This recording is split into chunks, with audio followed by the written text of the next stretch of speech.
So a lot of people tell me that I don't know what to do with my analytical mind. I hate my analytical mind. It's such a big problem. What should I do? And I always tell them that your analytical mind is not the problem, because you need your analytical mind, because it's usually a strength, because it helps you solve complex problems, make thoughtful decisions, look at patterns that others miss, and also to plan ahead and reduce mistakes.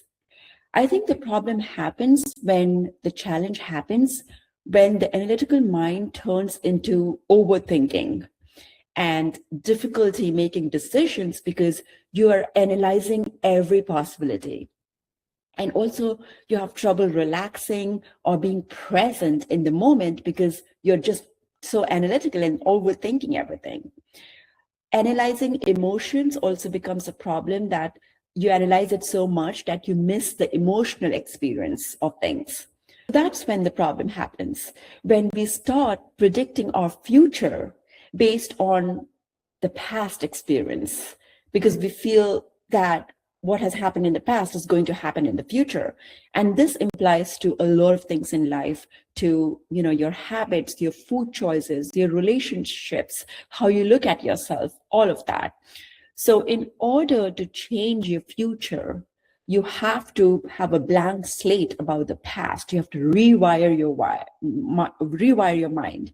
So every time you kind of try to predict the future based on the past, that's your analytical mind trying to predict the future, trying to have a control over what's going to happen. And that's where we need to kind of stop our analytical mind and say, wait, this is not who I am anymore, or this is not what's going to happen, and it's going to be different. So I think that's when we have to kind of go ahead of our analytical mind and stop this predicting of the future or the control that we all want to have. Let me give you an example. And this applies not only to like your nutrition or food habits, but also in the choices that you make in your daily life regarding your health, how you speak with yourself, the kind of relationship that you want to have with people, all of that. So if you wake up in the morning and you don't want to have a bad food choice, for example, your analytical mind will already predict that you will crave something in the afternoon or in the evening, or that you're going to eat this.